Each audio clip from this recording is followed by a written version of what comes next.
Take just a moment to get it going.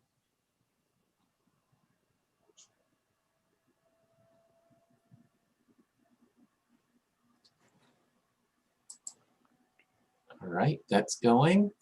And okay, so I'm going to hit start on the webinar and we'll watch the attendee list go. Okay.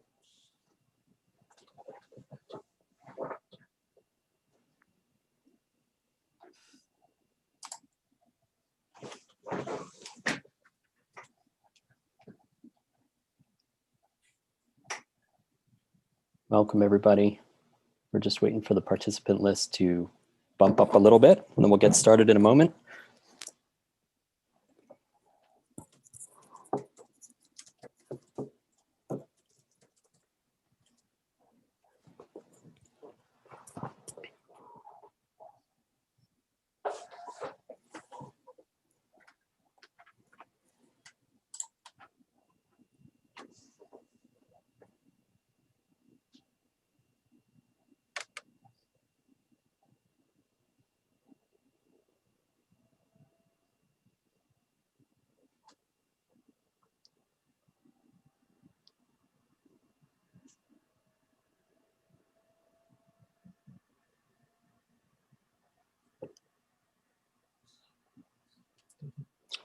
Let's do it.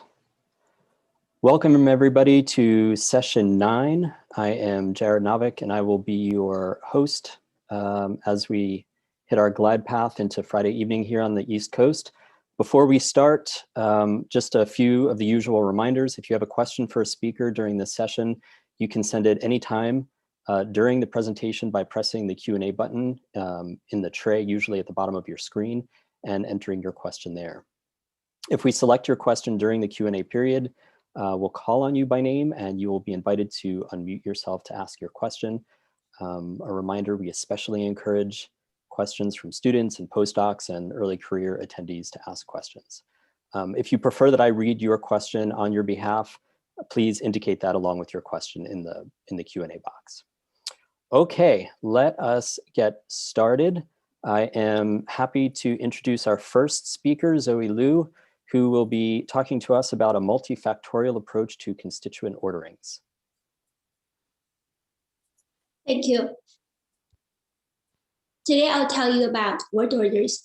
I'm going to start with a brief overview of the background literature on constituent orderings, then move on to details of the experiments, which have investigated 4 different factors that have been either shown or suggested to influence constituent orders or language processing. These factors include dependency length, semantic closeness, lexical frequency, and contextual predictability. Then I will end with discussions. There are many cases when the same syntactic construction could be realized as different constituent orders. For example, consider these 2 sentences. Here, both have the same main verb or head verb, san, with exactly 2 PP dependents occurring on the same side, enclosing orange brackets here. Now, switching the order of these 2 PPs does not necessarily temper the grammaticality of the 2 sentences, and both could be considered as being semantically invariant. Then the general question here is, why are these word orders the way they are? Previous work on constituent ordering preferences has identified a great number of factors that influence language users' syntactic choices. However, most of these studies have not necessarily investigated these factors in a systematic context across a wider set of languages. In addition, most of previous work has investigated different types of syntactic constructions, which may or may not allow flexible constituent orders. Now, with these gaps in mind, here I'll ask 2 questions. First of all, what are effective typological determinants across languages? And second of all, to what extent do these different syntactic constraints compete or cooperate with each other? I address both questions with a data-driven approach, as well as methods of number counting. The testbed that I use in the study here is the double PP construction, which is verb phrase where the head verb has exactly 2 PP dependents occurring on the same side. Now, this particular construction would include examples that we've seen before, where two PPs could occur after the head verb.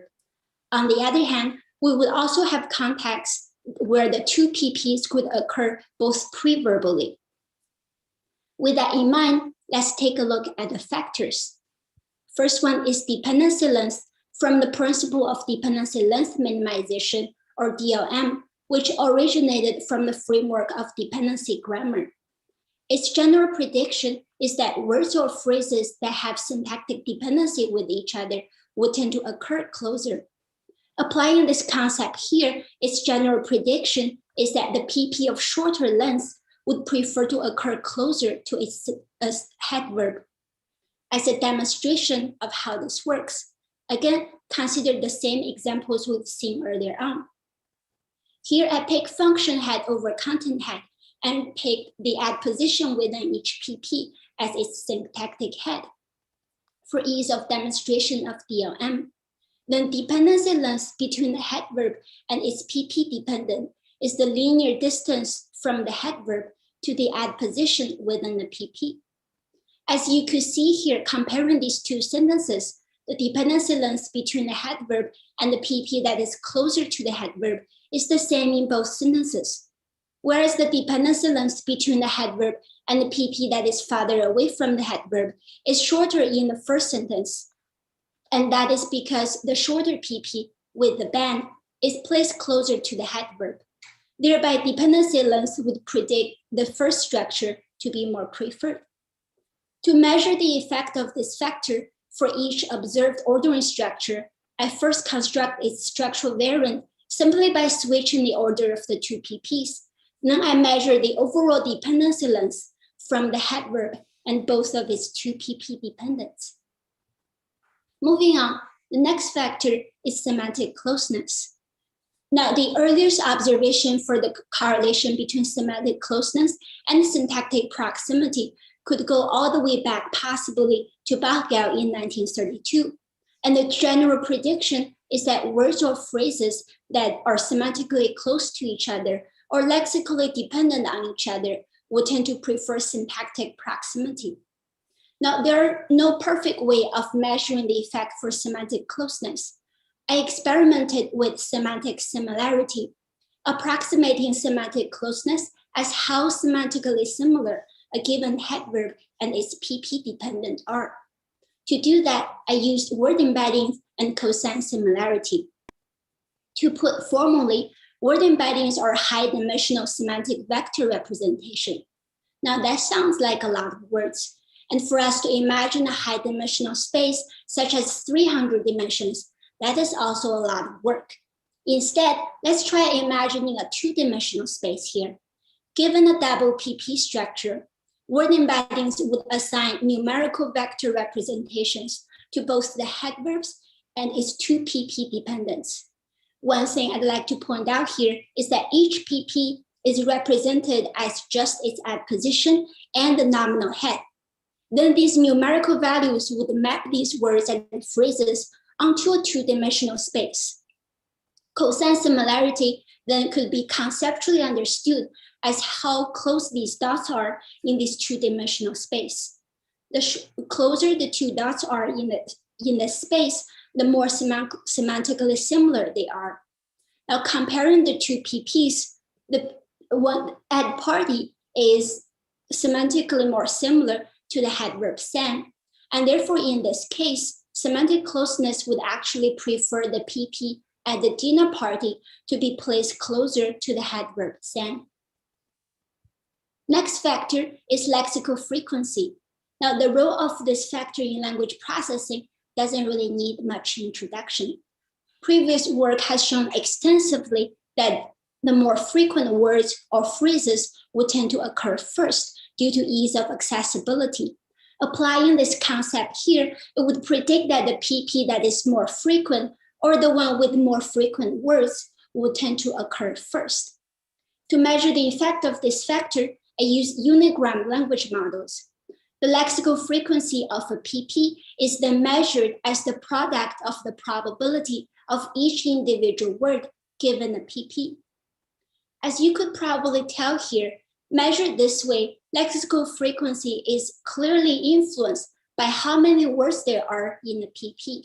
Therefore, given the double PP structure, I again represented each PP as just its add position and the nominal head, then calculated their lexical frequency respectively. One thing with lexical frequency is that it discards context completely.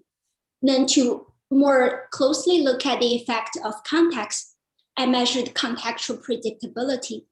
The general prediction for this factor here is that the more predictable PP would occur first. To measure the effect of this factor, I use long short-term memory models, short or LSTM. Skipping the details of these model parameters, comparing to traditional n-gram models, which predict the next word given a fixed window of context, LSTM models are able to predict the next word given a much larger context window or all previous contexts. Now, to think about this difference, let's say you want to make pizza. N-gram models would say that you buy store-bought pizza directly from Trader Joe's, then bake it in the oven. Whereas LSTM models would say that you make the dough and everything else from scratch, following your grandma's finest recipe. Again, given a double PP structure, each PP is represented as just its add position and the nominal head. Then their contextual predictability was computed respectively. Now that's a wrap on the factors. In order to construct a multilingual dataset for the double PP constructions, I took data from the latest version of the Universal Dependencies project. Pre-processing led to a dataset of 40 contemporary languages. One thing I'd like to acknowledge here is that my dataset is heavily skewed towards Indo-European languages. To measure the effects of the other factors, especially training language models, I took raw data from the multilingual parsing shared task because I needed a lot of data. Then based on data availability, language family, dominant word order features, and the observed PP ordering of each language, which I will show you in just a little bit, I selected 20 representative languages from the initial 40. Since I am taking a data-driven approach here, I group different languages based on their observed PP ordering patterns instead of traditional language families or language types.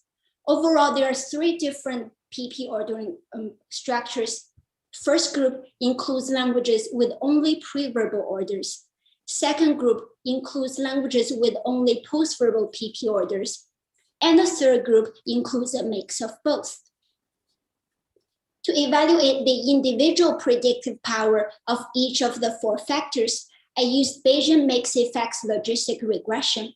Here, the outcome variable is the order of the 2 PPs. The 4 factors we included as fixed effects, along with the pronominality of the nominal head within each PP. The head verb of each verb phrase was included as a random effect. Now, how does the results look? For the 4 languages with only preverbal orders, here, x-axis represents the coefficient values estimated from the regression models.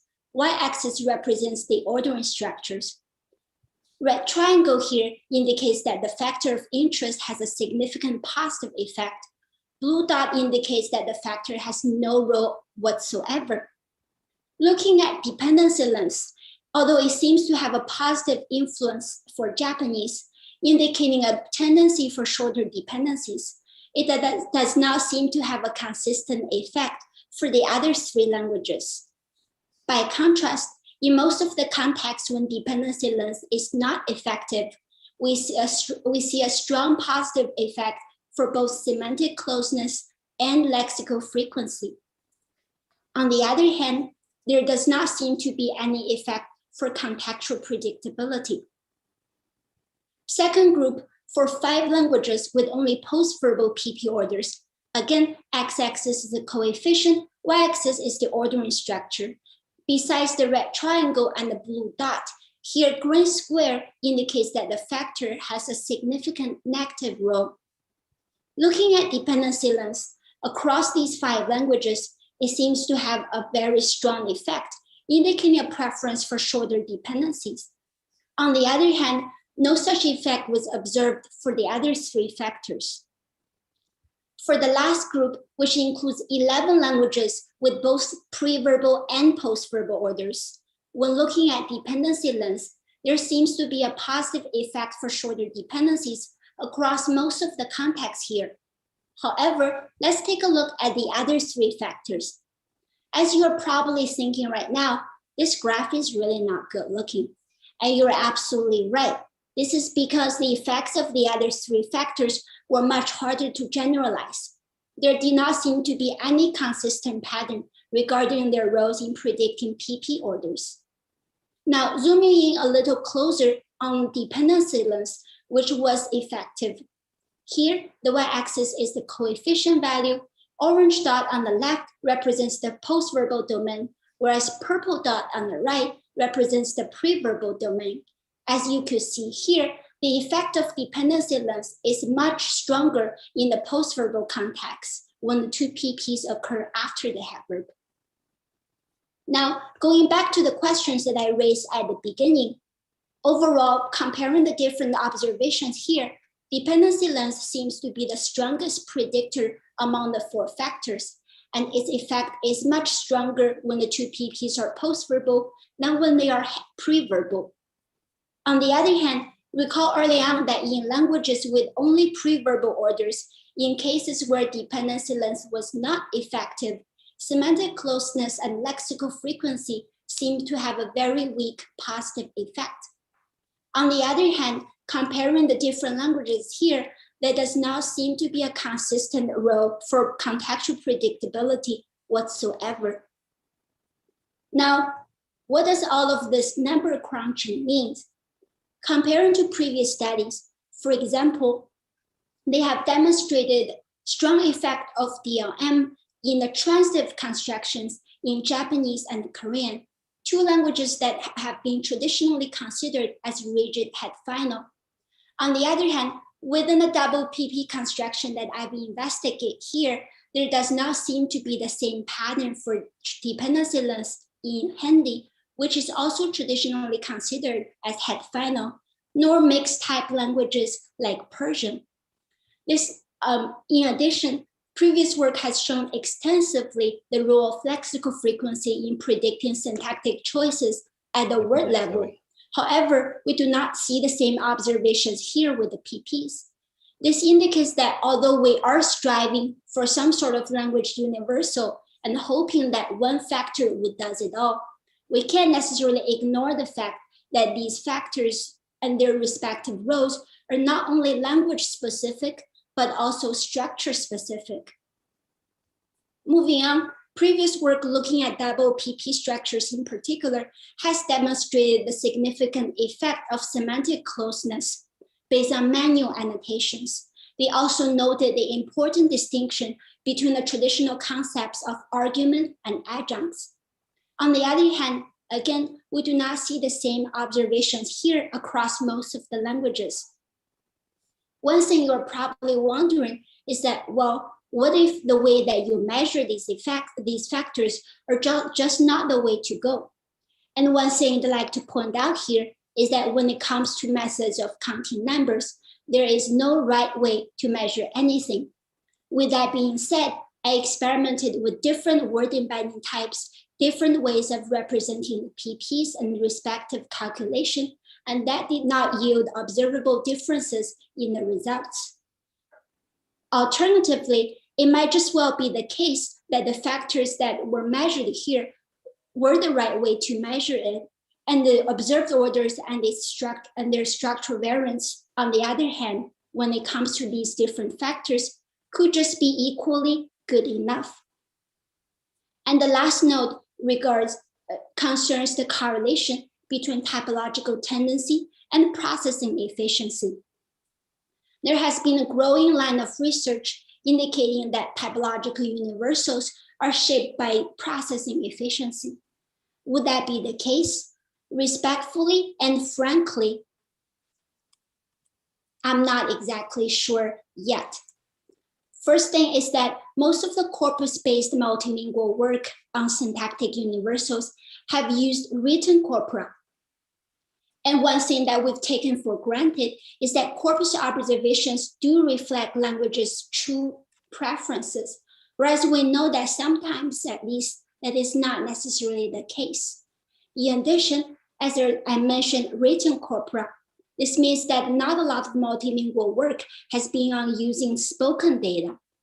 And we all know that there are notable and quantifiable differences between the written and the spoken domains. However, I am willing for my mind to be changed with more carefully designed online experiments using stimuli that would actually allow flexible orders. For example, in those contexts, would structures with shorter dependencies actually be processed faster, or would actually be produced first due to production pressure? And besides the assumption of the dichotomy between comprehension and production, we then give seemingly simple acceptability judgment tasks. Would we actually see structure with shorter dependencies, for example, to be decided as more or less, or just equally acceptable? That's all, thank you.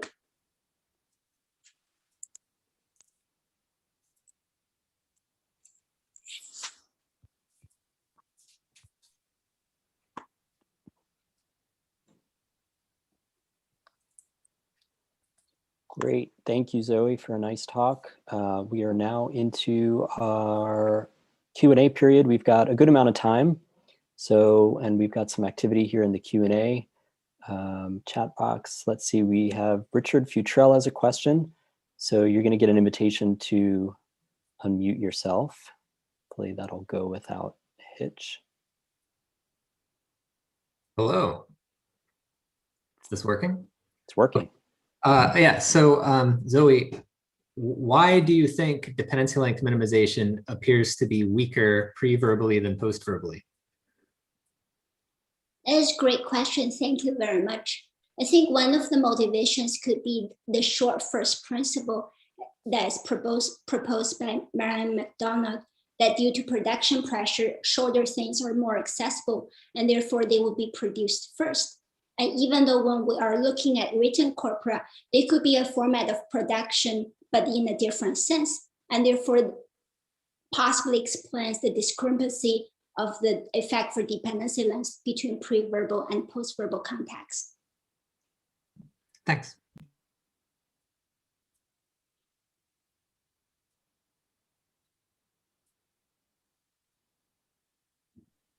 We've got time for a couple more questions. Here's one from Martin Pickering. You're going to get an invitation to unmute. Okay, so what about having one PP pre-verbally and one post-verbally? I mean, presumably that's possible in some of the languages you're looking at, and that would obviously reduce the dependency length, for example. So, I mean, have you looked at this? Is this an issue you could consider?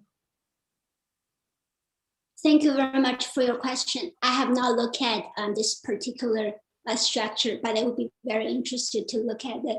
The ones that I picked are verb phrases with exactly two PPs on the same side.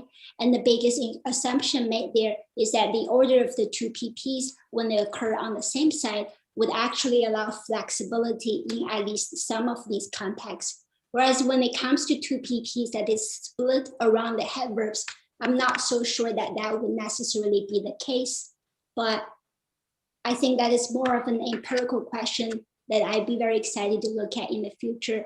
And it is possible that for these structures, when they do allow flexible orderings, dependency length might still play a role, but that also depends on whether how you measure the effect of dependency length. So for example, here I'm making the assumption mainly for the ease of demonstration for DLM, where I pick the add position of each PP as its syntactic head.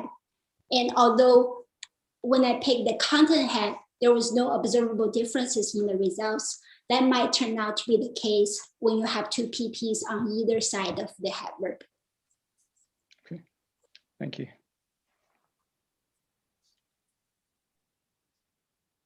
Okay, we've got a pair of questions from Roger Levy. Hi, Zoe. Thank you. This is very interesting. Actually, I'm going to refactor my questions a little bit. So I want to ask about the relationship between semantic closeness and predictability. So you define semantic closeness as the semantic similarity between the verb and lexical head. And then predictability is like a conditional probability of the prepositional phrase given the verb.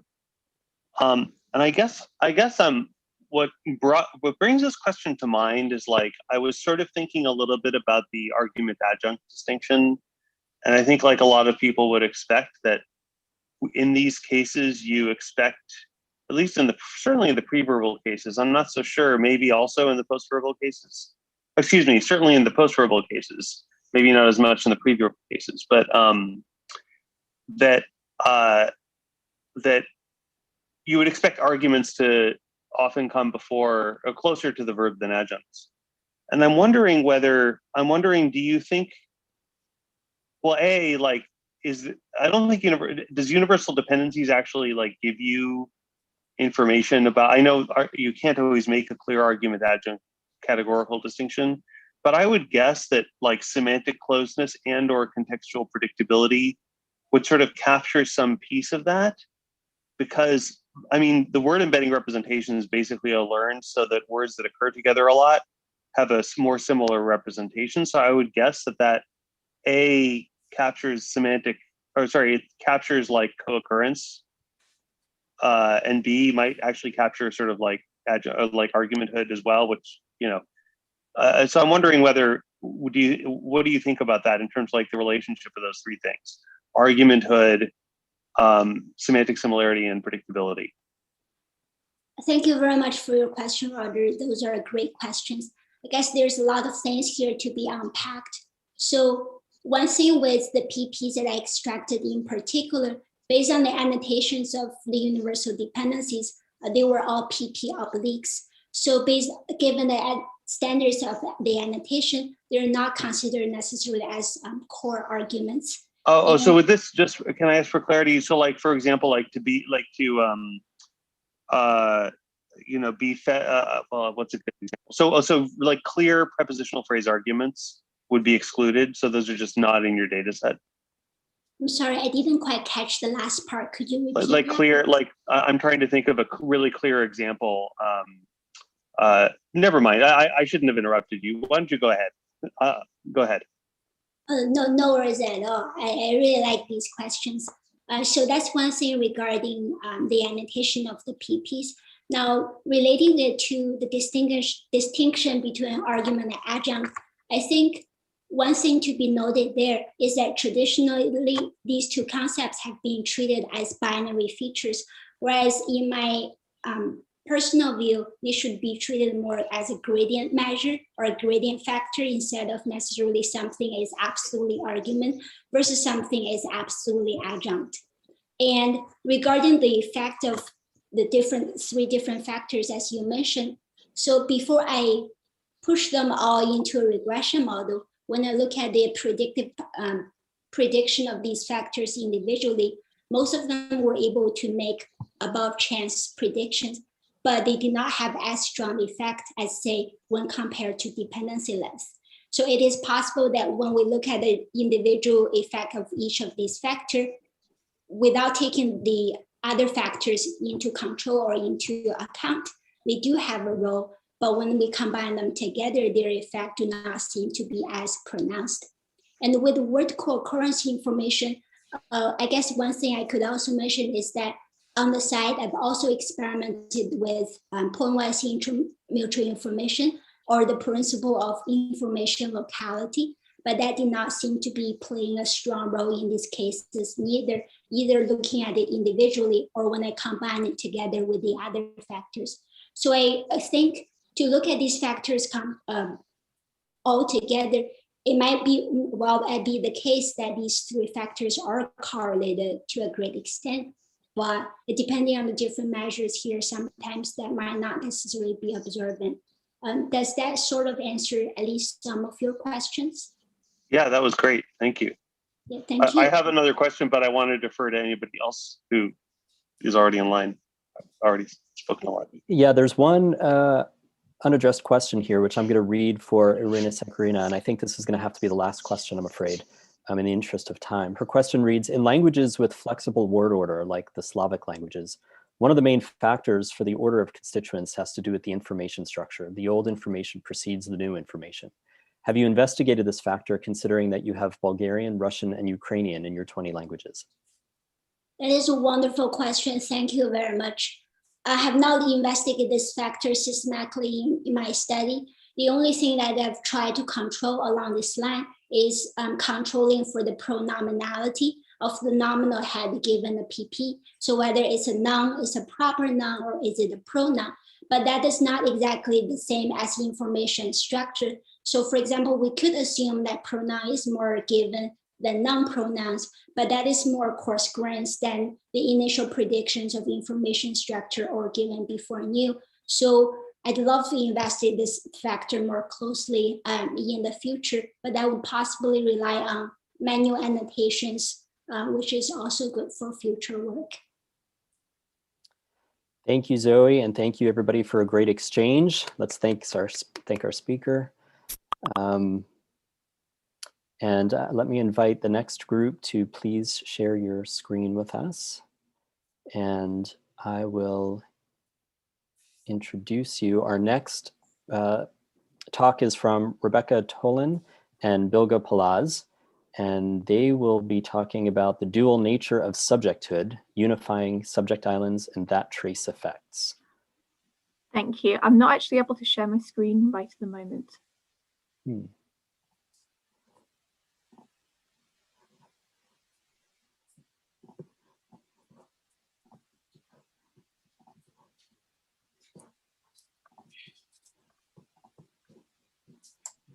Zoe, can you? Zoe, I think you have to stop sharing. I don't know if, yeah, normally it doesn't matter, but if you can actually just stop sharing your screen. Yeah, there. Let's see what happens. Great. Thank you. Thank you. So I'm going to talk today about what we've been terming as anti-subject effects, which is, and we're going to be providing a unified account of subject islands and complementizer trace effects. So we're going to talk about filler gap dependencies, such as the dependency between who and the verb see in the relative clause, the friend who John saw. And what's been shown extensively in sentence processing literature is filler gap dependencies pertaining to subjects are processed more easily than those pertaining to objects. So a relative clause like the friend who saw John is processed more easily than the object variant, the relative, the friend who John saw.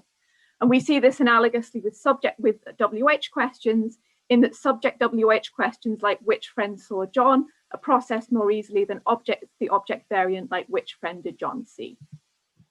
And this is well attested across a variety of languages, mostly nominative languages of a nominative accusative alignment, which includes English, which is what we're going to be focusing on today, and also a handful of ergative absolutive languages. So thinking about where this advantage for subjecthood comes from, there's been a variety of theories proposed, but all seem to converge on this being something to do with the prominence of subjects relative to objects. And this has been framed in terms of syntactic prominence, either or both of linear superiority or structural superiority, thematic prominence in the sense that the subject is more agentive and more salient in the mental representation, and also case prominence in that subjects, at least in English, have got what's called unmarked case, which is the more frequently occurring nominative case as compared with objects which have accusative case. What our focus for today is going to be, however, is what happens when the subject advantage breaks down. And this is what we're going to be terming anti-subject effects. And we're going to look at two environments in which we see anti-subject effects. The first of these is dependency formation within a complex nominal. So if we take a complex nominal like the color of and put it into object position and try to form a dependency, which car did John like the color of, this proceeds just fine. But if we put that complex nominal into subject position and we have which car did the color of please John, and this is significantly degraded. And this is known as the subject island effect. And another environment in which we see a problem with subject dependencies is when we're trying to form a dependency in a complement clause with an overt complementizer. So if we take an embedded complement clause like that John liked, and we form the dependency of which car there, we have which car did Mary think that John liked, and that proceeds just fine. But if we try to do that in subject position, which car did Mary think that pleased John, then this sentence is degraded. And this is famously known as a complementizer trace effect or a that trace effect. So we're going to propose that whereas the subject advantage that we've just seen previously arises from the prominence of subjects relative to objects, anti-subject effects are due to the discourse status of subjects. We're going to start by talking about the subject island, focusing on building upon previous literature, and then we're going to talk about that trace effects and complement clauses. So looking at subject islands and thinking about the role of discourse, we're building off of a recent paper by Ebbe et al., which looked at the discourse function, which showed the discourse function of the construction matters in acceptability of subject islands, and this built off of previous literature as well. And crucially, these authors compared acceptability of extraction from or dependency formation within subject, complex subject and object noun phrases in WH questions, which put the extracted element into focus, and compared these with relative clauses which don't. So we're looking at WH questions of the sort, which car did the color of delight the soccer player, versus relative clauses such as the seller had a car which the color of delighted the soccer player. And to just show you highlight the most important aspects of their findings, they found that in WH questions, what we see here is that we do see this subject island effect. Extraction out of a complex subject is really degraded, but this becomes a lot better inside of relative clauses. And syntactic theories don't currently have a straightforward account of why we would have this type of contrast, but this can be explained with a discourse-based approach. So they proposed the focused background conflict constraint, proposing that a focused element should not be part of a backgrounded constituent. And what happens is that subjects are default topics, and WH questions put the extracted element into focus. So this violates the focused background conflict constraint, giving rise to a subject island effect, which actually results from a clash in discourse function, because the extracted constituent is, on the one hand, it's in focus because it's been WH questioned, but on the other hand, it's part of a topic by virtue of its gap site. Its gap site falls within a topic constituent. Relative clauses, on the other hand, don't put the extracted element into focus, so we don't have this same sort of clash. So moving on to that trace effects. So just to back up a little bit, so let's see if that trace effect can be accounted for with a similar type of proposal. So just to back up with theories of the that trace effect, we've seen syntactic theories proposed in the generative framework, for example, the empty category principle, which posits that traces need to be gaps, that is, need to be properly governed by governing antecedents, and the complementizer that is not a governing antecedent. And then more recently, there's the proposal of anti-locality, which posits that movement from one specifier position to another specifier position has got to cross at least one maximal phrasal node, and this doesn't happen in embedded that environments. And then in the prosodic, there's also a prosodic account proposing that complementizer that can't form a prosodic phrase on its own. It needs to have a subject or some other adverbial material in order to be prosodically phrased correctly. However, there's some grammaticality rating data in the literature from Sobin 2002, which is potentially problematic for these proposals, because it suggests that there's actually a mild object that trace as well. And I've just put the important elements of the results up here, and these are grammaticality ratings on a scale of 1, which is bad, and 5, which is good. And we can see that we've got a null complement clause crossed with and a that complement clause crossed with whether the extraction is from subject position or from object position. And we can see when extraction is out of a null clause, the ratings are pretty much at ceiling. People accept this construction. When we extract a subject from a that clause, we do see the drop in ratings as per the that trace effect. But when we extract an object from a that clause, we also see a slight drop in ratings. However, one possible interpretation of these findings is that it could be that that clauses are just overall rated worse than null clauses. So the goal of this first experiment that we're about to show was to see if we could replicate this finding and also make sure that we had a non-extraction baseline as a control for whether null and that are rated equally. So this first experiment we ran was a grammaticality judgment experiment, and this was a 2x3. We crossed complementizer type, either null complementizer or that complementizer, with the type of extraction. So we had a subject extraction. So this cell corresponds to the subject that trace effect. We have an object extraction, and we have a yes/no polar question, which is our baseline for whether that brings ratings down more generally.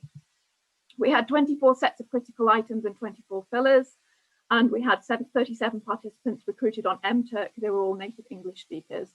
They rated these sentences on a scale of 1 to 7, and then we z-transformed the scores. So I'm going to show you the results now. So we can see the mean z-score on the y-axis, and I'm just going to abstract over the primary analysis and look at the planned comparisons. And firstly, we see in the yes/no condition that which is in black, the ratings for that are not significantly any higher or lower than the ratings for null clauses. When we extract out of the subject, we see the subject that trace effect. We see a huge drop in ratings for extraction of a subject across a that complementizer. But curiously, in the object condition, we also see this drop in ratings. So this confirms the finding of Sobe in 2002. And crucially, an object that trace effect is not predicted under current syntactic or episodic accounts, which led us to really want to pursue it, see if we could pursue a discourse-based explanation of what's going on here. So experiment 2 was looking at WH questions versus relative clauses. And this was following Abiy et al. In comparing whether that trace effect was weaker inside relative clauses, which don't put the extracted element into focus, compared with WH questions that do. So again, we had null complementizers and that complementizers, and we crossed this with whether the subject was extracted from a relative clause or from a WH. The embedded subject was extracted from a relative clause or from a WH question. We had a different set of participants on MTurk recruited, which we ensured with the assigned qualification function on MTurk, and our procedure was as before. And then coming to look at the results, we see for relative clauses, we do see that there is that trace effect. We see a drop in ratings. However, for WH questions, we see that the contrast between the null, the null condition and the that condition is greater than the contrast that we saw in relative clauses. And this manifests as a significant interaction in addition to the two main effects that we found, in that the difference between null ratings for null within a relative clause and that within a relative clause are smaller than the difference for between these two conditions for WH questions. We run 2 replications of this, both of which use non-restrictive relative clauses rather than restrictive relative clauses like what we've just seen here. And one of them used embedded WH questions rather than matrix WH questions. And we found this interaction in the same direction replicated a further 2 times. So following Abiy et al.'s observation for subject islands, we conclude that that trace is also weaker inside a relative clause than inside a WH question. And we take this as support for pursuing a discourse-based explanation. So the goal of our proposal is to account for both subject islands and that trace effects. So what we're proposing is the combinatorial discourse role constraint, positing that a dependency can bear maximally 1 discourse role, and this discourse role is a combinatoric of filler and gap. So let's look firstly at how this works with constituent WH questions, because we don't generally, at least in English, we have a subject advantage. We don't generally have a problem with extracting subjects. So what's going on in constituent questions? So with an object WH question, the filler is in focus, and the gap site is also in focus because objects are default foci. So we have a focus dependency. In a subject WH question, the filler is in focus, the gap site is in topic.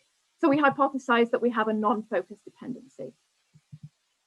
However, what happens where the combinatorial discourse role constraint fails is that the degree of when we can't form this combinatorial dependency, then the degree of degradation of the resulting construction is then sensitive to how mismatched the discourse roles of the filler and the gap site are. So when does the combinatorial discourse role constraint fail? Well, it fails in a series of environments where you're sub-extracting from a constituent, and it's from a constituent that is already bearing a discourse role, because then the dependency can't be associated with only one discourse role, and CDRC fails. So what goes wrong in anti-subject environments? So let's put back up the complex NP subject island constraint and that trace effect. And what happens is, what goes wrong is that these environments are constituents that already bear independent discourse roles. So as I just mentioned, a subject is a topic, a complex subject is a topic, it's got its own discourse role.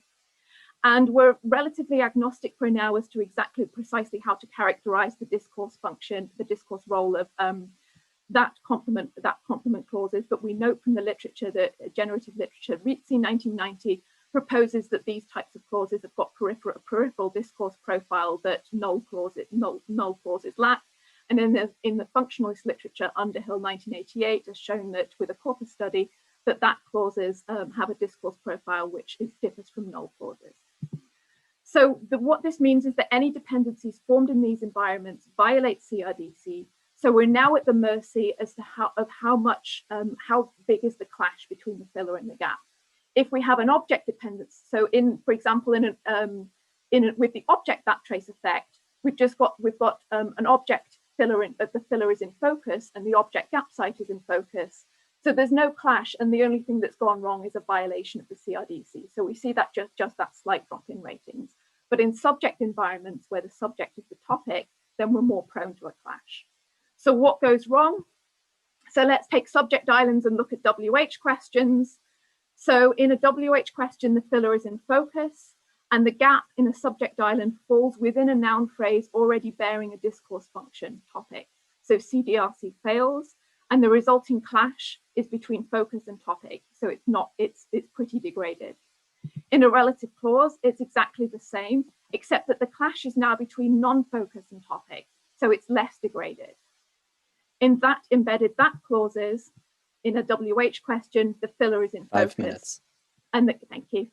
And the gap falls within a CP, which is already bearing a discourse role, topic focus. So the CDRC fails. The subject gap within the CP is a topic. So we've got a clash between a focus and a topic. And then in a relative clause, we have the same process, except that the clash is between non-focus and topic. So it is weaker. So the prediction that this makes is that non-topical subjects should be less problematic. If we alleviate the subject of its topic role, then we should see that it's much better. And it's been shown in the literature that inclusion of topicalized adverbial material weakens that trace effect. So if we take something like according to rumor and put it into an embedded that clause, we're left with what did Joe think that according to rumor delighted the soccer player? And many people on the surface don't even spot that there's a that trace violation there because we've got this adverbial material in the way. So if we're really wanting to pursue a unified account of that trace effects and subject islands, we wanted to bring this full circle and ask, do these same types of adverbs also ameliorate subject islands? So that's what we did with our third set of experiments. So our prediction is that adverbials, which alleviate the topic status of the subject, should also, and that also improve subject that trace effects, should improve subject islands as well. So we ran a further set of two grammaticality rating studies. In both of these, we're crossing whether there's an adverb present, like, so for example, which car according to rumor did this color of delight the soccer player? With the absence of that adverb, we've got that as one manipulation, and that's crossed with whether the gap is inside a subject islands, which is our critical conditions, and whether the gap is inside an object, which is our baseline. And we had the same rating procedure and the results. So we see that when the gap falls inside an object NP, then actually the presence of an adverb makes it worse. So people don't like this adverb construction generally, except for when the gap falls inside a subject NP, then the ratings go up. The presence of an adverb makes these ratings a lot better, makes these ratings better. So we conclude that adding adverbial material improves ratings for subject islands, but doesn't do so for the object baseline, and in fact, it makes it worse. We wanted to replicate this with an alternative baseline besides the object NP baseline. So we looked at this again, and we had the same setup, but this time our baseline was a constituent subject gap. So which car delighted the soccer player, and which car, according to rumor, delighted the soccer player. And we found that the ratings again drop for a constituent subject gap with when we have an adverb, when we have adverbial material there. But we did replicate a finding that inside a subject NP, then the ratings go up. So our conclusion is that adding adverbial material improves ratings for both subject islands and for that trace effect, but it doesn't do so otherwise. So our conclusion and cross-linguistic outlook here, we propose that whereas the subject advantage across languages arises from the prominence of subjects in terms of their thematic status, syntactic status, or case status as compared with objects, anti-subject effects arise from the discourse status of subjects as topics in combination with the combinatorial discourse role constraint and the problems that gives for extracting out of a sub-extracting from an environment in which we already have a discourse, where there's already a discourse role assigned to it. So in subject islands, the subject noun phrase is a topic. In that trace effects, the that clause in English, at least in English, has got peripheral topic focus structure. I just want to close by unpacking this in English portion, because this begs the question of what about other languages? So notably, that trace effect doesn't occur in all languages, and we would hypothesize that complement clauses in these languages don't have an independent discourse role. So they're just like null embedded clauses in English. This then begs the question of, is there a language in which an entire matrix clause bears an independent discourse role, so you can't extract a subject at all? So a look around the literature, we came across a lovely paper on Igbo, which is a language spoken in Nigeria. And I'm just going to close by showing this data. So here's a declarative, and it's subject, verb, object. So Obi saw Ada at the market. But to WH question a constituent, you've got to put that matrix clause into focus. So you've got to give it a discourse role. And you can straightforwardly extract an object. You've got this focus marker ka. You can straightforwardly extract an adjunct. But when you come to extract a subject, you can't have the focus marker there. And the only way to ask a well-formed subject question in Igbo is to take away the focus marker and alleviate the discourse role of the clause before subject extraction proceeds. I'll close there. Thank you very much.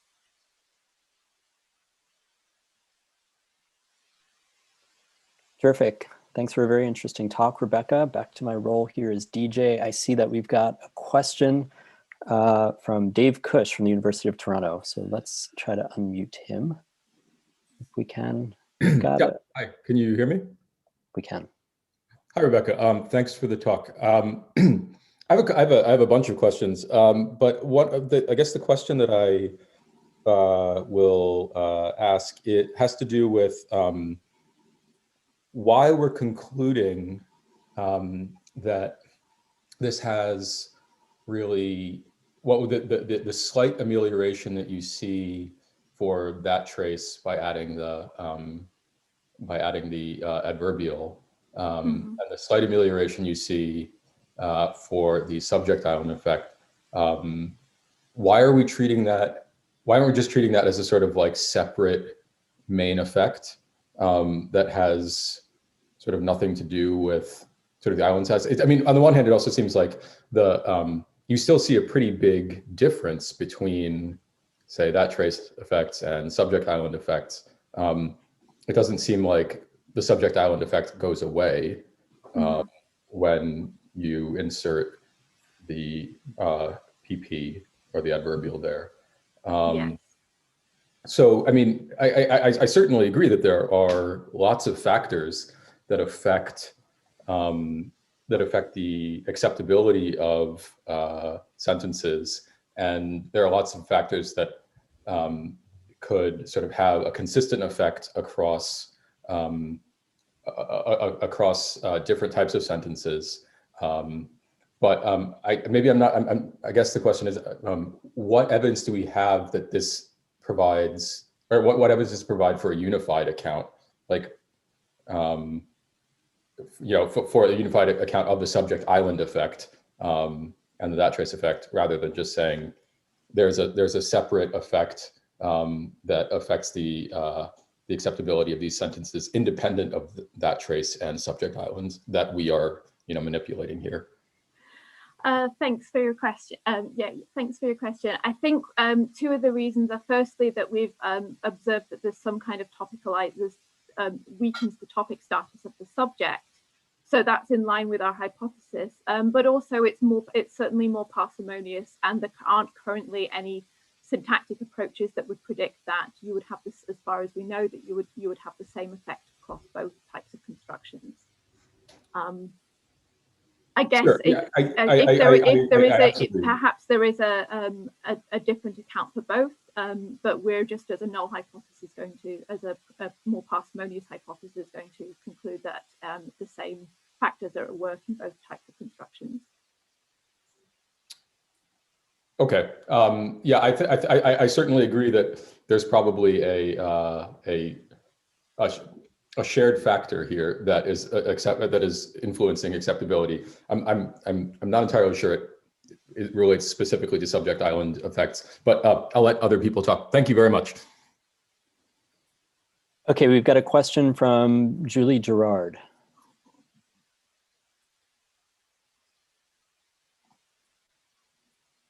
Thanks for this. Can you talk about the predictions that this could make for children's acquisition? So do we expect a correlation now between children's discourse sensitivity and island acquisition? Do you know if we see this kind of correlation? Thank you. That's a wonderful question. I'm not entirely sure about the acquisition, how this relates to the what the empirical findings are in the acquisition literature, but that's the prediction that we'd make here, is that there'd be some kind of correlation between the discourse sensitivity and the concurrent sensitivity to the same sort of sensitivity to island effects and to that trace effects. Yes.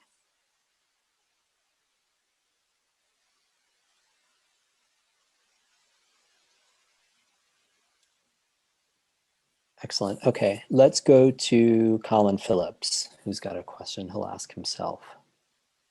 Hi, thanks, Rebecca.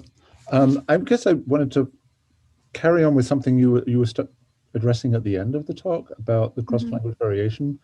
So, as you know, there's a pretty rich comparative syntax literature on where you don't get that trace effects.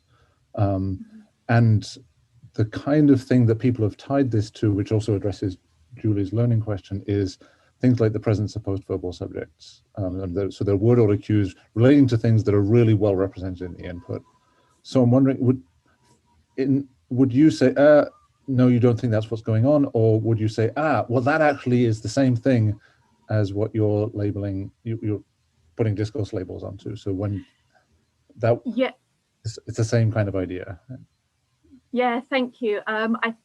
We would hypothesize that potential. So I think, as far as I know, the cross-linguistic generalization is that those languages with post-verbal subjects don't have that trace effects. I believe. That's right. Or there's a handful of languages with post-verbal subjects that don't have that trace effects. Our hypothesis would be that in these languages, the discourse profile, when you have a post-verbal subject, its discourse profile is different as compared with when you have a pre-verbal subject. That would be the type of hypothesis that we would make, that it would be less topicalized in its post-verbal the post-verbal subjects would be less topicalized compared with pre-verbal subjects, or have less topic status. I do work on a verb subject object language, so I will hopefully be in a position to go and test this, to go and look for this in the future. Thank you. Thanks. Okay, we should have time for one or maybe two more questions. Let's go to Grant Goodall, who's got a question and I think will read himself. Okay. Hi, Rebecca. So first of all, just a quick note for your experiment, experiment 1. Wayne Cowart has done some recent work that is, I think, virtually the same experiment with virtually the same results. That's actually a good thing, I take it, so because it's an important finding. My question, though, is that So you showed that with relative clauses that the subject island effect and comp trace effects get smaller. But how do we know that just in general with relative clauses, you don't just get amelioration with long distance dependencies? That is, you don't just get amelioration with relative clause long distance dependencies compared to WH question long distance dependencies. Intuitively, it sort of feels like they're generally better, even aside from constraints, but perhaps you don't agree. So what we found certainly with our second set of experiments was that with long distance dependencies inside relative clauses, that in a null, relative clauses were judged as worse than WH questions in the null baseline. Unless we embedded the WH question one further level, in which case they were judged as better. Do you mean that sort of certain types of ungrammaticality or degraded sentences are maybe generally that are not specific to islands or that trace effects are generally ameliorated in relative clauses as compared with WH questions? Is that I wasn't quite sure I've understood properly. I was thinking of acceptable sentences that become more acceptable with relative clause dependencies as opposed to WH question dependencies. Please. But you find the opposite. Well, one thing I will notice that with if I'm able to go back to Abiy et al.'s results, I think it's a little while back, but they did find that there was relative clauses were object extraction was worse. Extraction out of complex object NP, there was I believe it was worse for relative clauses than it was for WH questions, but it was the other way around with subjects. So I'm not sure it's across the board always better, but I think there's certainly some types of environments, syntactic environments, in which it would be. Okay. I'm afraid we're going to have to move on. I see that there are a few questions posted in the chat boxes here that will have to go unanswered. But again, my understanding is that they will get posted to the discussion space for this particular session. So actually, I think what's going on is that if people didn't get their answers, didn't get their question asked, that they can go to the discussion board and post it. So, yeah. Thanks for clarifying. Yeah, thanks. Thought-provoking talk. Let's thank our speaker, Rebecca. That's just a sign of generating a lot of interest. Let me invite our next group to please share their screen if they can. I believe this is our final talk of the session, and it is part of our special session at this year's CUNY. And it will be co-presented by Ruthie Fouché and Dan Byrne on behalf of their co-authors, Marista Castias and Susan Golden Meadow. And they will be talking about differential impacts of linguistic alignment across dyads and levels of linguistic structure. Thank you very much. We're happy to close out tonight. So we want to begin with an illustrative story. On January 15th, 2009, US Airways Flight 1549 was scheduled for departure from New York City to Charlotte, North Carolina. The weather conditions were fair and flying conditions were similarly considered ideal. However, 3 minutes into the flight, the aircraft experienced total engine failure after the aircraft collided with a flock of birds and an emergency landing had to be performed in the New York Hudson River. And in this brief span of time, we can observe the manifest linguistic alignment between the co-pilots in what is commonly now known as the miracle on the Hudson. Here we have excerpts from the Flight 1549's cockpit audio transcript. In it, we see the rapid alignment between Captain Sully Sullenberg and his co-pilot relative from the first 10 minutes of the transcript relative to the last 10 minutes. This is apparent both visually from the relative length of the utterances before total engine failure as opposed to after total engine failure. In the beginning, prior to takeoff, the first officer just simply asked, "Did you always start engine number 1 or is that an American West thing?" Captain Sullenberg responded, "No, that's just the way we've always been doing it for 6.5 years anyways." Within that 3 minutes of total engine failure though, we see the common dimensions of linguistic alignment occurring in real time, from lexical item reuse, shared syntactic items, as well as shared semantic content, with Captain Sullenberg stating, "My aircraft," the first officer quickly responding, "Your aircraft," Again, with similar semantic contexts with put the flaps out, question and response. And then finally, with the first officer saying, you've got 2 flaps, do you want more? And the captain saying, no, let's stay at 2. Again, reusing the same syntactic content as well as semantic content. And finally, before landing in the Hudson, they said, we're going to brace. Thankfully, all 155 passengers and flight crew survived. Now, more formally, linguistic alignment is defined in a well-documented phenomenon in adult-to-adult interaction, and is related to a variety of other phenomena such as social affinity, mutual understanding and dialogue, joint task problem solving and reasoning, as well as conflict resolution, and in some cases, even landing a plane in the middle of a New York City river. Now, thankfully, most children will not have to align successfully in order to land a plane in the New York City river, but more likely have to align to land some food in their mouths or play with a toy airplane as pictured here. But given the pervasive effects of contingency on language development, we can more accurately ask ourselves, is linguistic alignment a quantifiable index of parental responsiveness or sensitivity to the child? Now, previously, Denby and Urofsky have studied this in 2 different corpora, notably the child's database corpora, as well as the language development project corpus. They hypothesized that successful linguistic alignment as reusing functional words in interaction between parents and children. They hypothesized that this would relate to successful production, comprehension, and overall communicative success. And they found actually that syntactic alignment, as defined as the reuse of functional word between utterances, was related to children's PPT scores and their vocabulary. And like Denby and Urofsky, we also leveraged language development project corpus here in our study to investigate linguistic alignment. We did, however, expand linguistic alignment to include 3 dimensions in total: the lexical, syntactic, and semantic. The language development project corpus is also particularly well suited to addressing and answering these questions because of its longitudinal nature that includes over 1 million utterances, over 410,000 speaker changes, and its repeated use of measures across 65 typically developing parent-child dyads. So we can reasonably ask ourselves then, is parental alignment related to children's concurrent language and vocabulary? And does parental alignment predict future language development and vocabulary?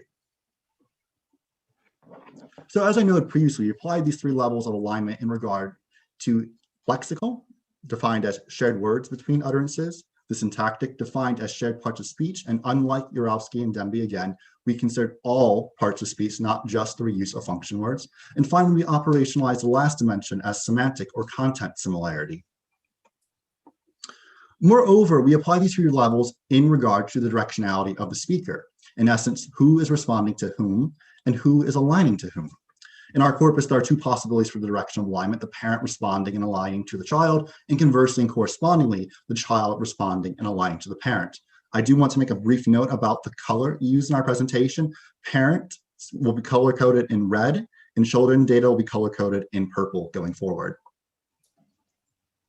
So we adapted previous measures of lexical and syntactic alignment and operationalized it as the sum of the shared number of lexical items or parts of speech within the speaker change utterances divided by the length of the total utterances between the 2 speakers, and then normalize the score by multiplying it by the number of speakers, in this case 2.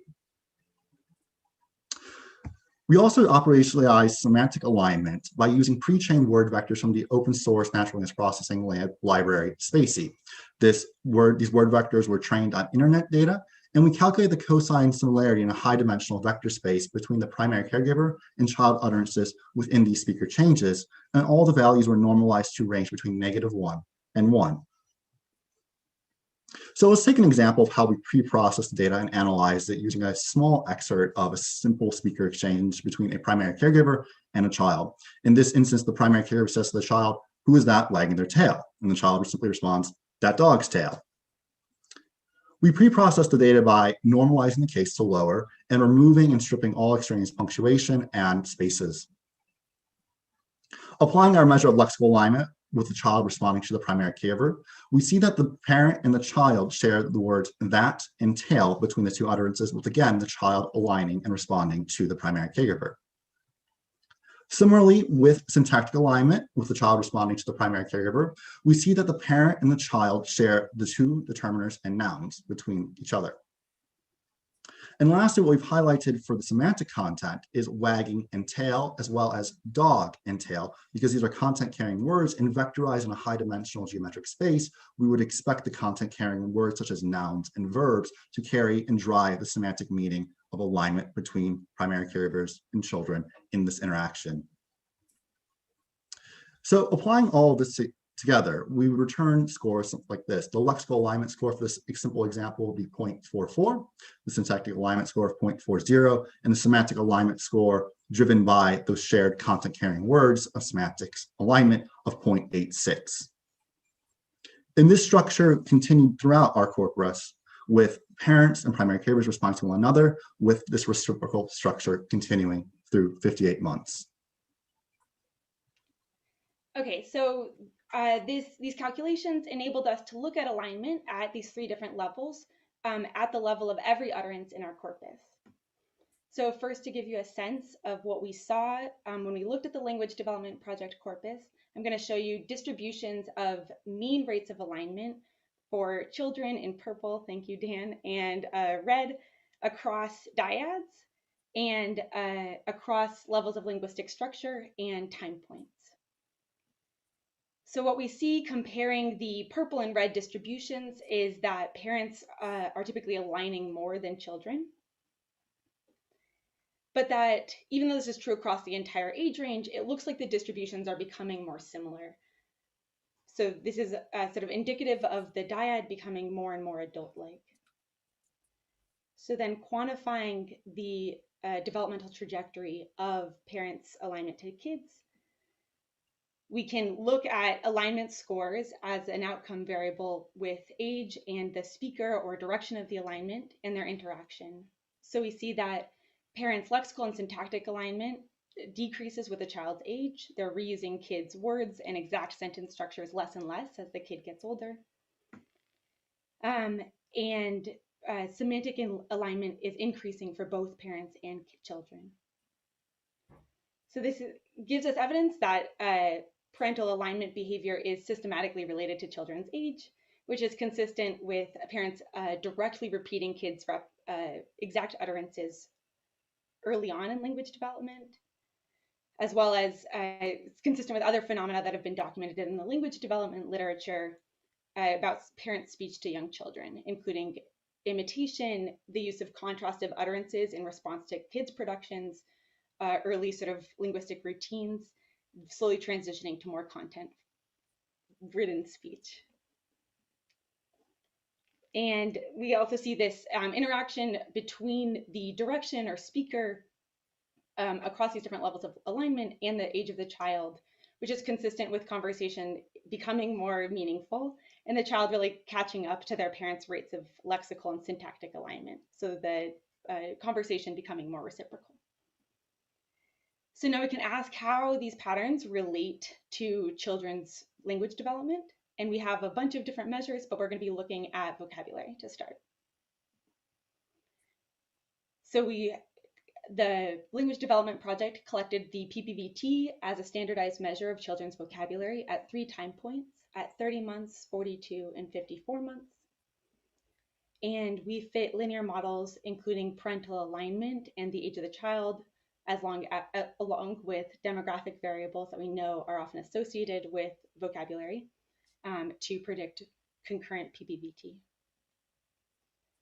So looking with parental alignment on the x-axis and the kid's concurrent raw score on the y, we see that lexical and alignment is negatively related to kids' vocabulary, while the effect of semantic alignment, it looks like, goes in the other direction. We don't see an effect of syntactic alignment on concurrent PPVT. So this enabled us to quantify parents' responsiveness to children's language development, showing that parents' word and conceptual level alignment seems to track with kids' relative linguistic maturity. And we also see these notable differences across levels of linguistic alignment. So next we asked whether parents' alignment actually is predictive of future vocabulary development. So not just sensitive, but maybe formative. And here we took these three same measures of the PPVT, but instead used them as the outcome variable in our models and looked at the relation between parents' previous rates of alignment, controlling for these same demographic factors. What we see is that parents using different words and different sentence structures, maybe new ones, from the ones the child just used, is associated with vocabulary size in the future. While we saw no relationship between semantic alignment and previous semantic alignment and future vocabulary. This seems like it's maybe because semantic alignment by this age, so this is again 30 to 52 months, is relatively high and not terribly variable across dyads. So our findings that parent lexical and syntactic alignment at 26 to 50 months predict PPVT scores 4 months later raises the question of whether alignment itself might actually promote learning. So it seems like, it seems plausible that increased similarity on the parent's part to the utterances that the child just produced might increase children's attention and sort of their affective feelings towards the parent. This is consistent with ideas in the language development literature, particularly about infant-directed speech, as something that is effective in large part because of its association with positive emotions. And it also might be that repetition of the exact same structures that the child just used might ease the child's processing and facilitate things like prediction and prediction-based learning. But so these results also, the asymmetries that we see across levels also raise questions about alignment as a mechanism underlying adult conversation. So as in this Miracle on the Hudson example, alignment in these sort of task-based contexts is associated with common ground and often even credited with building common ground. But then thinking about alignment, I think, in the context of learning really complicates the picture that more alignment is necessarily better. So the analyses that I showed you aggregated across an entire 5 minutes. Okay, we're about to be done. Aggregated across the transcripts. We can also look, these were turn-by-turn utterance level measures, and so we can also look at the course of alignment over the course of a conversation within a given transcript. And here we used children's PPVT not as an outcome measure, but rather as a metric of sort of linguistic maturity. So this is plotting children's rates of alignment at these different levels of linguistic structure over the course of conversation. And what we see is that it's actually kids who have this sort of negative relationship, it's kids whose alignment decreases over the course of the conversation who are the generally larger vocabulary havers. So in future work, we want to continue looking into alignment as a mechanism of language development and as a way of better understanding the mechanisms that underlie alignment in adult-adult conversation. And there are affordances of the corpus that we're working with that we're still exploring. So we can look at alignment in gesture, in task and non-task-based parent-child talk, and in speech by the same individual with different interlocutors. And we're also interested in exploring nonlinear effects of alignment on learning. So the idea that there might be something like a Goldilocks zone in parent-child conversation. Thank you, and we can take questions.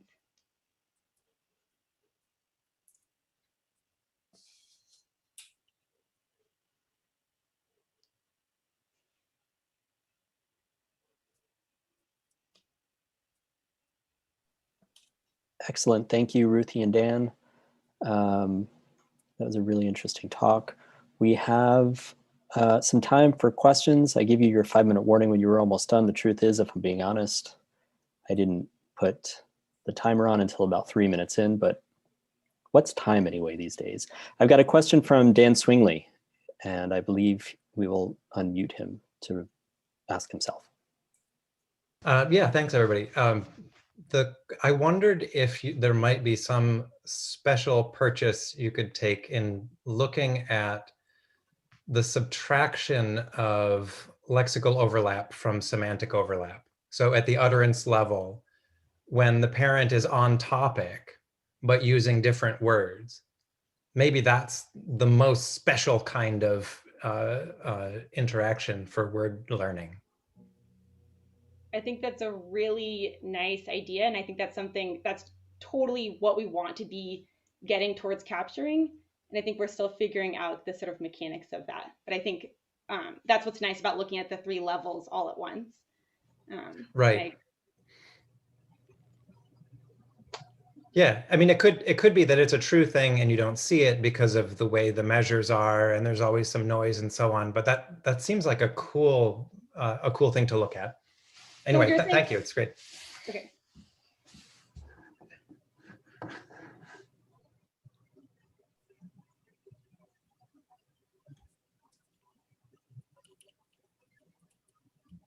Okay, let's invite other questions from the group. Any students, postdocs have something urgent to say, something eager?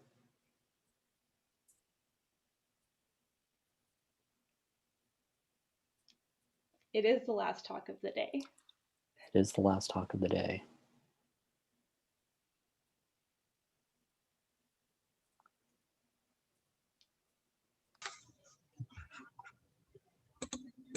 Well, okay, for the Dan Swingley point, do you think that literally, are you proposing literally subtracting lexical from semantic? Would that be convincing? Well, I mean, they're correlated, right? So when the words overlap, the topic is probably similar. So it's a little hard to guess. I think given the difference you see in the correlation pattern, I wouldn't say I'm super optimistic that you would find something, but it seems possible, right? There could be a lot of structure in there that's a little bit hard to see. And it's also possible that you would want to do this in the younger children, because it could be that at the older ages, when the semantics or when the topic is divergent, that's kind of a degenerate conversation, and that degeneracy might be kind of aleatory, you know. But with younger kids, maybe there's more risk of the topic going off the rails, and so there might be a little bit more to capture at younger ages. But I'm not, it's hard to say. But if you have these measures at the utterance level anyway, it's easy to check, right? Yeah. No, I think it's a nice idea, and I do think that the younger ages, my feeling with the lack of correlation to future PPVT was really because that by 30 months, the level of semantic contingency is already pretty high. Yeah. All right, we've got some traffic now. Let's call on Anastasia Stoops, who's got a question for us. Okay, yes, hi. It's not really a question, it's more of a suggestion. You mentioned that you're planning to look at different task-based situations, so I strongly recommend differentiating the free play versus book reading if you're getting those sessions, which it looked like you get 90 minutes over 12 instances, so I bet you're gonna get some. And looking at semantic differences there, absolutely gonna show really clearly. And just a little pitch, we actually have our own poster coming after you guys, where we do have the turn taking differs based on linguistic properties of books in very unexpected ways. So. Whoa. Wait, okay, is there time for you to, what's the 30-second version? Well, the longer the book, the smaller number of turns. They want to listen to the story. Okay, yeah, that's great. I wonder if that differs across different speaking styles, right? Like more interrupty. Well, yeah, well, and that too. But I mean, 30 seconds, sorry, that was that.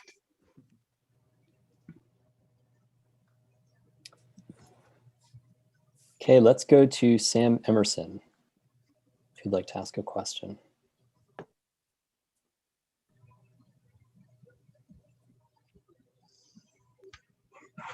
Can you hear me now?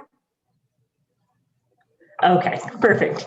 So just from knowing Susan's work, I know, and I think you mentioned you had gestures, but have you guys looked at that? And do you have any previews for the gesture results? Do you see similar types of alignment between the parent-child gestures as you do with the speech? Great question. So we're really excited about that, as you can imagine, but we're still in the stage of like figuring out how exactly we want to code alignment at the gesture level. So do we care right now if we want it to be stable, something that we can track across age? Do we just care that parent gestures then child gestures, or do we actually care about the content of that gesture? So if you have thoughts, delighted to hear them. Well, I know that there's a number of dimensions that you could go across. I don't really have any a priori hypotheses about how they would align, but I would be interested in seeing how you guys follow up with this.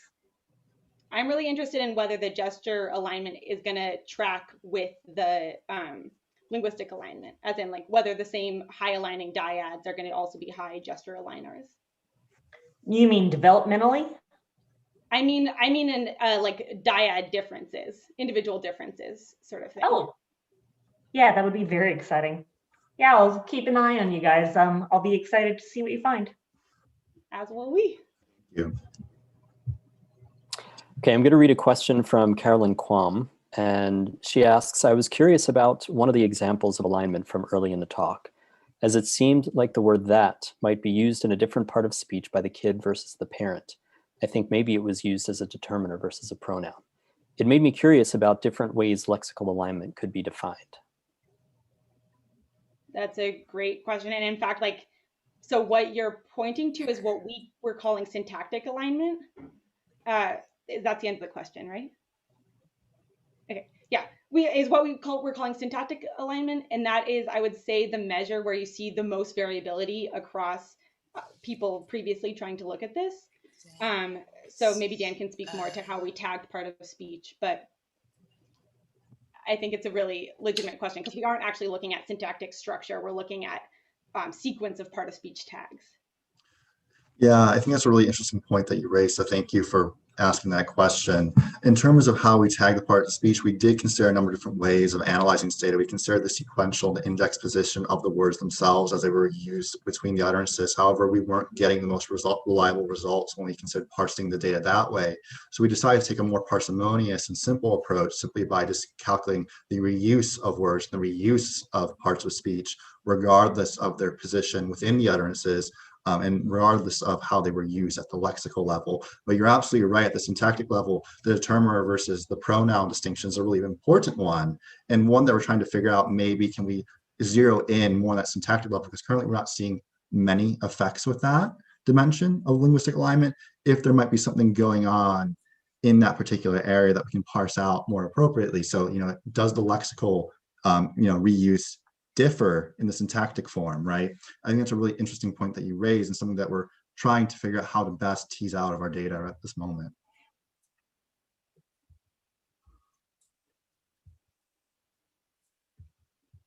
Okay, we've got a couple of minutes left before the session ends. Let's go to a question from Jessica Montag. Let's see if we can unmute her.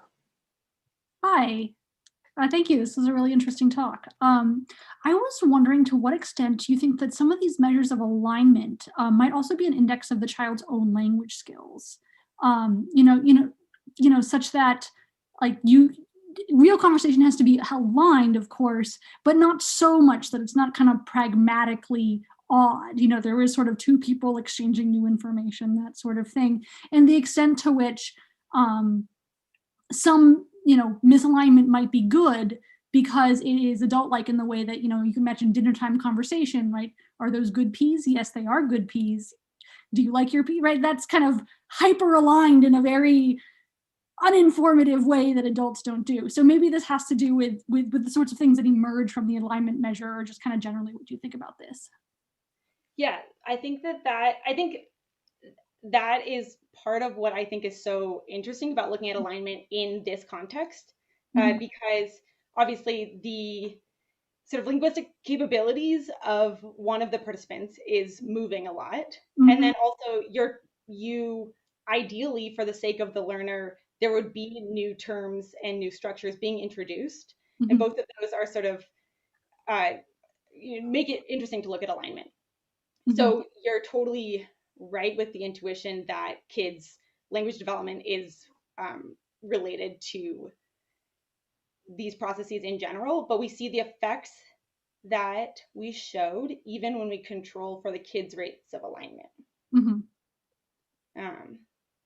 But yeah, there are some low level things about how we calculate it that we do have to control for. So as the kids produces longer and longer utterances, that gives you more space both to align, but then also to be taxed for not aligning. Yeah, that makes a lot of sense. Cool, thanks. All right, folks, unfortunately, that's all the time we have for this session. I'd like to thank all of our speakers for a rich and thought-provoking exchange.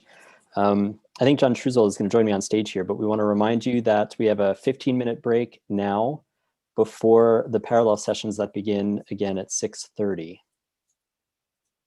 Anything to add there, John? Yeah, hi. It's been a great set of talks today, and we're not done.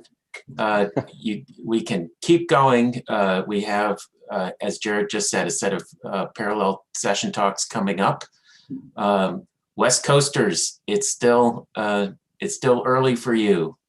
Please join. And just another note, the links will be sent out by email, if not already, in just a minute or so for the parallel sessions. They've been sent out earlier in the day, but they'll be coming as a reminder. Okay. All right, well, thanks everybody. And we will see you here in the Zoom webinar session tomorrow morning. Okay, bye. Thank you.